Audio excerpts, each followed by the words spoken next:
वक्फ संशोधन बिल वापस लो की मांग को लेकर पटना में दिए गए धरना प्रदर्शन को लेकर all India Muslim personal law board के सदस्य मास्टर मोहम्मद अनवार अहमद रहमानी ने विस्तार से बताते हुए कहा कि जी पटना में कल यानी कि 26 मार्च को जो है पटना में वक्फ तरमीमी बिल के ख़िलाफ़ में जो है वहाँ पे जो धरना प्रदर्शन किया गया था पटना में, पूरा मामला क्या है और क्या मांग की जा रही थी और किनके बैनर तले वहाँ पे धरना प्रदर्शन किया गया और क्या सब कहा गया, बताइए। जी हाँ, कल 26 मार्च 10 बजे से लेकर 2 बजे दिन तक पटना के गर्दनी बाग धरना स्थल पर एक तारीख साज विशाल महाधरना था। ये धरना एक रोज़ा था, अलामती धरना था और all India Muslim personal law board के आह्वान पर इमारत शरिया बिहार, उड़ीसा, झारखंड और बंगाल के तत्वाधान में और बिहार प्रदेश के तमाम मिली संगठनों के अभियान पर और हमारी खानकाहें भी इसमें शामिल थी। मुल्क के मशहूर और मारूफ खानकाह रहमानी, खानकाह मुजीबिया, खानकाह मुनीमिया, खानकाह फिरदौसिया वगैरह वगैरह भी शामिल थी। और इस धरने में बिहार ही से नहीं बल्कि मुल्क के मुख्तलिफ रियासतों से, मुख्तलिफ हिस्सों से आए हुए थे और हर तबका के लोग थे, हर वर्ग के लोग थे, बिला तफरीक मजहब व मिल्लत, बिला तफरीक मसलब व मशरब, जमात की हल्का बंदियों से आज़ाद होकर के इसमें शामिल हुआ। हत्ता के सियासी लीडरान भी शामिल थे, जिसमें लालू प्रसाद यादव जी, तेजस्वी जी और इस तरह के कई दूसरे लीडरान भी शामिल थे। कांग्रेस के लीडर भी मौजूद थे, माले भाकपा के भी लोग मौजूद थे, सिख समुदाय के लोग भी थे, ईसाई भी थे, बौद्धिस्ट भी बड़ी तादाद में यहाँ आए थे, schedule caste, schedule tribe caste के लोग भी थे। ये धरना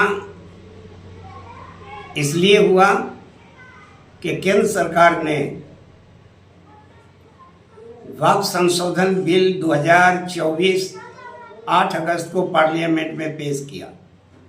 हमारे तमाम भारतवर्ष की मिली तंजीमों के विरोध और अपोजिशन के एहतजाज की बदौलत ये बिल जेपीसी को पेश कर दी गई। जेपीसी में हमारे 5 करोड़ मुसलमानों की राय पहुंची, मुख्तलिफ तंजीमों की राय पहुंची। All India Muslim personal law board ने अपना मौक़िफ़ जाहिर किया। उसके बावजूद भी अपोजिशन भी रखी बात को, और जेपीसी के जो मेंबरान हैं अपोजिशन के, उन्होंने भी अपनी बात रखी। लेकिन सब की बात को अनसुनी कर करके जेपीसी के चेयरमैन जनाब जगदम्बिका पाल ने गलत रिपोर्ट पेश की और उसको केंद्रीय मंत्रिमंडल ने मंजूर कर लिया। और जैसा कि बताया जा रहा है, उम्मीद की जा रही है कि आने वाले दिनों में पार्लियामेंट के इसी सेशन में ये बिल मंजूर होने पर है। लेकिन ऐसा हम लोग होने नहीं देंगे, चूँकि ये बिल मुस्लिम मुखालिफ ही नहीं बल्कि भारतीय संविधान के विरुद्ध है, कौम के वक़ार के विरुद्ध है, हिंदुस्तान के आईनी दस्तूर के हिंद के खिलाफ है ये बिल। ये बिल मानवता के खिलाफ है। ये बिल भारत की अस्मिता पर एक प्रश्न चिन्ह है। इसलिए ये कभी बिल हरगिज पास नहीं होना चाहिए। ये बिल कानून की शक्ल जब ले लेगी तो ये वक्फ की जो ज़मीनें हैं वो अल्लाह की मिल्कियत हैं, अल्लाह की इमानत में है। वक्फ बोर्ड हो या कोई और हो, वो सिर्फ इसके मुहाफिज हैं, लेकिन ये अल्लाह की मिल्कियत है। और अल्लाह की मिल्कियत में किसी को खुर्द बुर्द करने का हक नहीं है। न तो बेचने का हक है, न हिब्बा करने का, न दान देने का हक है, न उसमें कोई चीज़। ये भलाई के लिए उम्मत मुसल्लमा ही नहीं बल्कि हर तबका के गरीबों के लिए, निर्धनों के लिए, उत्थान के लिए, तरक्की के लिए ये वक्फ की हुई ज़मीन है। और सरकार ने जिस तरह से संशोधन कर करके जो दफ़ा लगाया है, उससे वक्फ की ज़मीन को ख़तरा हो जाएगा। आने वाले दिनों में हमारी मस्जिदें, हमारी खानकाहें, हमारी दरगाहें, हमारे कब्रिस्तान, हमारे इमाम बाड़ा, हमारे जो हॉस्पिटल कायम हैं, हमारे जो स्कूल कायम हैं और दीगर रफ़ाई अदारे कायम हैं, ये सब पर ख़तरात के बादल मंडराने लगेंगे और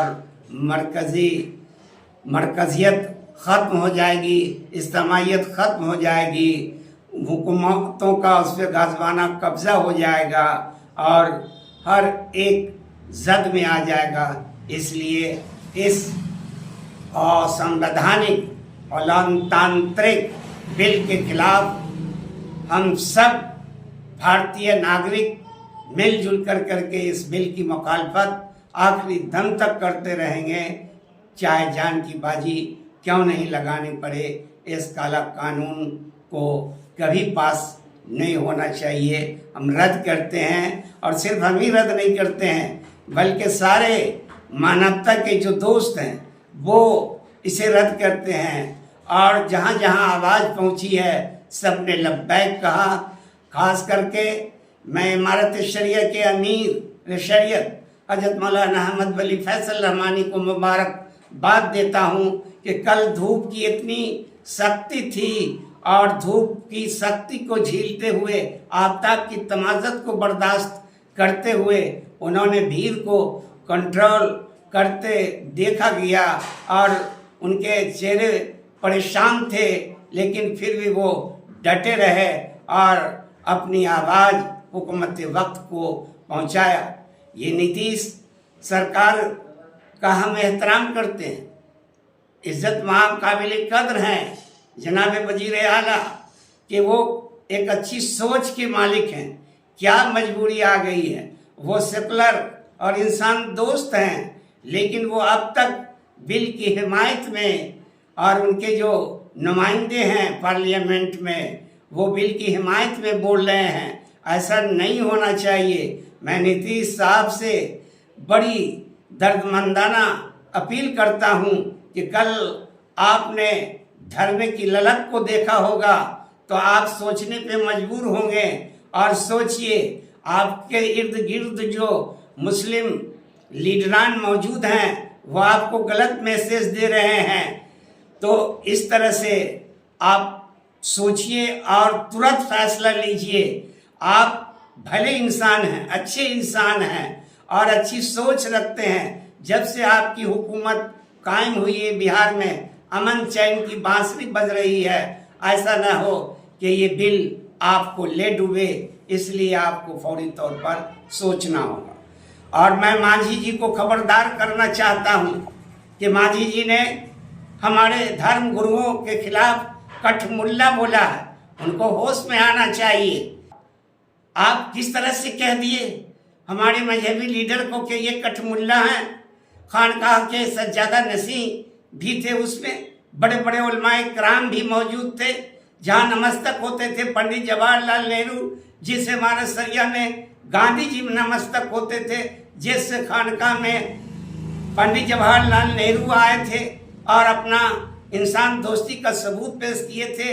हत्ता के सारे सियासी गैर मुस्लिम लीडरान भी आज सरदार वल्लभ भाई पटेल खानकाह की सरजमीन पर मौलाना मोहम्मद अली मोगेरी रहमतुल्लाह अलैह से मिलकर के आज़ादी का बिल्कुल बजवाया था। आज उन्हें कठमुल्ला कहा जा रहा है। ऐ मांझी जी होश में आओ, इस तरह से बातें मत करो। आप अवाम के नुमाइंदे हैं, अवाम की भलाई के लिए कुछ बोलें और समझें। लिहाजा मैं चंद्रबाबू नायडू से भी गुजारिश करता हूं कि आपके 2 बैसाखियों पर और इधर बिहार के चिराग पासवान, आपके वालिद मोहतरम जनाब राम विलास को अल्लाह स्वर्ग दे, इस तरह से नहीं थे और हमेशा मुसलमानों के सच्चे हमदर्द थे। आज आपको क्या मजबूरी हो गया? आप चंद मिनट के फायदे के लिए आप बिल की हिमायत कर रहे हैं। फौरी तौर पर आप नीतीश कुमार और चंद्रबाबू नायडू तीनों मिलकर करके इस बिल का जायजा लीजिए और अगर ये सच है तो बिल की मुखालफत कीजिए और बिल को पार्लियामेंट से पास होने न दीजिए, नहीं तो वरना आने वाली 1-2 नस्ल नहीं बल्कि कई नस्ल की आप जद पे रहेंगे, हमेशा याद किया जाते रहेंगे जो काला कानून बनवाने में हुकूमत हिंद का साथ दिया। इसलिए मैं फिर एक बार तमाम खास करके Imarat Sharia all India Muslim personal law board के जिसके आह्वान पर इमारत शरिया ने इतना बड़ा नज़्म किया और उन्हें मुबारकबाद देता हूँ कि दिल की गहराइयों से खास करके मैं अपने अमीर शरीयत हजरत मौलाना अहमद वली फैसल रहमानी और हजरत मौलाना नायब अमीर शरीयत मोहम्मद शमसाद आलम रहमानी और काजी शरीयत मौलाना अंजार आलम कासमी, नायब काजी शरीयत मौलाना बसी अहमद और कायम मकाम एक्टिव जनरल सेक्रेटरी मुफ्ती सईदुर रहमान कासमी साहब का कि इन्होंने दिन रात एक कर करके इस धरने को कामयाब बनाया और जान की बाजी लगा दी। रोज़े में तमाम मुल्क के बाशिंदे और ख़ास करके सूबे बहार के आने वाले एक एक रोज़ेदारों का मैं दिल की गहराइयों से अपने नेक ख्वाहिशात के साथ दुआ देते हैं कि आपने एक तारीख रकम की एक मिसाल पेश की। इंशाअल्लाह ये बिल रद्द होगा और आपकी आवाज़ हुकूमत के ऐवानों में सुनी जाएगी।